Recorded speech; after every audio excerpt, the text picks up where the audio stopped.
हमारे साथ विमल नादन है, senior director and research head Colliers. बहुत स्वागत करेंगे विमल जी आपका जी बिजनेस पर। ग्रीन सर्टिफाइड ऑफिस का चलन बढ़ा है, कंपनी आप ग्रीन ऑफिस स्पेस को अधिक तवज्जो दे रही हैं। सबसे पहले तो ये बताइए कि आपकी रिपोर्ट की बारीकियां क्या है। जी, रिपोर्ट का जो मेजर हाईलाइट है वो ये है कि लास्ट अराउंड अगर 2023 से 2023 से देखते हैं, हर क्वार्टर में ग्रीन लीजिंग जो बोलते हैं, leasing in green certified buildings जिसको हम कहते हैं, वहां पे आई थिंक प्रपोर्शन बढ़ता आ रहा है। और Q2 में लगभग 82% लीजिंग जो हुए, ऑफिस लीजिंग और ग्रीन सर्टिफाइड बिल्डिंग्स में हुई है। और ये परसेंटेज को अगर हम लोग लास्ट पिछले 6 क्वार्टर से अगर हम कंपेयर करेंगे तो बढ़ता जा रहा है, लगभग 70% के आसपास था। आई थिंक इस बार सबसे अधिक रहा है 82%। अगर H1 पे भी देखेंगे तो लगभग 70 के ऊपर है। तो ये एक मेन हाईलाइट है। सेकेंडली इम्पॉर्टेंट ये है कि इन टर्म्स ऑफ सिटी अगर हम देखा जाए तो बेंगलुरु और मुंबई, इनके जो लीजिंग है इनमें ग्रीन सर्टिफाइड लीजिंग जो होते हैं sir, leasing in green certified buildings, इसका प्रपोर्शन सबसे ज्यादा रहा है इन इन इस क्वार्टर में भी। और लास्ट अगर हम 6 क्वार्टर कंपेयर करेंगे तो भी, तो इन दोनों शहरों में काफी अधिक मात्रा में लीजिंग हुई है ग्रीन सर्टिफाइड बिल्डिंग्स में। विमल जी, ग्रीन सर्टिफाइड बिल्डिंग भी अलग अलग स्टेज की होती हैं, सिल्वर है, गोल्ड है या प्लेटिनम रेटेड है। ऑफिस स्पेस में किस कैटेगरी की बिल्डिंग सबसे अधिक डिमांड में है? जी, फिलहाल जो प्रचलित हैं ज्यादातर सर्टिफिकेशंस, आई थिंक तीन बहुत ज्यादा पॉपुलर हैं। वो है आपके लीड हैं, गृह सर्टिफिकेशन है, लीड सर्टिफिकेशन और वेल। ये तीनों ही काफी हद तक काफी मात्रा में पॉपुलर हैं, जो सर्टिफाई करता है कि एक बिल्ड स्ट्रक्चर या एक ऑफिस जो बिल्डिंग है वो ग्रीन है कि नहीं है। तो फिलहाल के लिए ये तीन सबसे ज्यादा पॉपुलर है और ज्यादातर डेवलपर्स ये सर्टिफिकेशंस लेने की कोशिश करते हैं।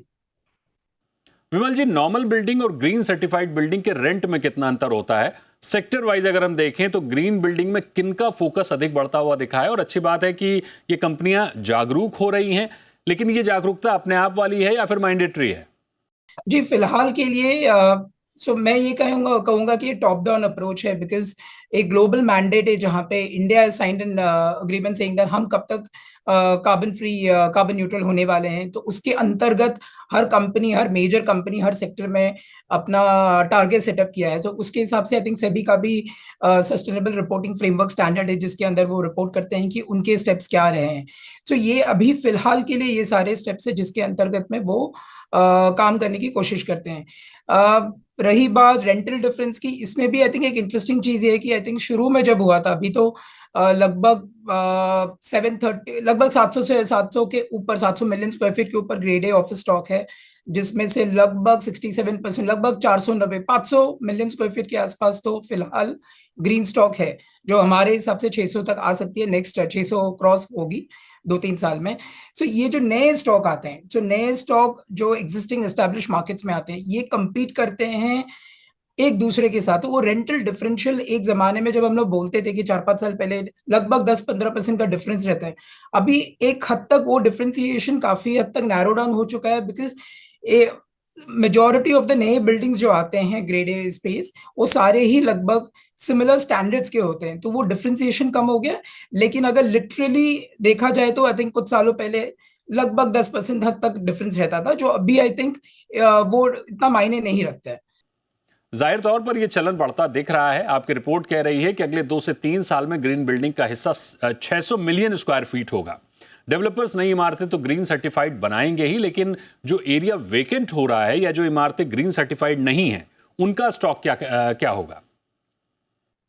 जी, पुराने स्टॉक का, जिसको हम एजिंग स्टॉक भी बोलते हैं, एक होता है कि लास्ट पिछले 4-5 साल से ही हमने देखा गया है कि आई थिंक काफी हद तक जो ओल्ड स्टॉक एस्टैब्लिश जो पुराने मार्केट्स में है, उसको रीफर्बिश या फिर रेट्रोफिट बोलते हैं, रेट्रोफिट या फिर रेनोवेट करते हैं, ताकि उसमें एक हद तक कैपिटल एक्सपेंडिचर को करा के आप उस बिल्डिंग को एक हद तक नए स्टैंडर्ड तक लाते हो। सो जब आप ये लाते हो, उसमें आजकल क्या फीचर दिया, आजकल हम एक ट्रेंड देख रहे हैं कि उसमें ग्रीन फीचर्स, जो सस्टेनेबिलिटी फीचर्स रहते हैं, उसको भी उसमें इम्प्लीमेंट कर रहे हैं, ताकि उस बिल्डिंग को रेट्रोफिट या फिर रीफर्बिश करके वो बिल्डिंग फिर आज के ज़माने के एक नए बिल्डिंग के साथ कम्पीट कर सकते हैं, एज़ वेल एज़ उसमें रेंटल ग्रोथ भी देखा जाता है। तो उस हिसाब से पुराने स्टॉक हैं, वो लगभग 300 मिलियन स्क्वायर फीट के आसपास है। ये सारे स्टॉक में पोटेंशियल है कि इसको आप रेनोवेट कर सकते हो, रिफर्बिश कर सकते हो, ताकि इसमें भी आप ग्रीन फीचर्स ला सकते हो और वो ग्रीन स्टॉक में आपका ऐड हो सकता है।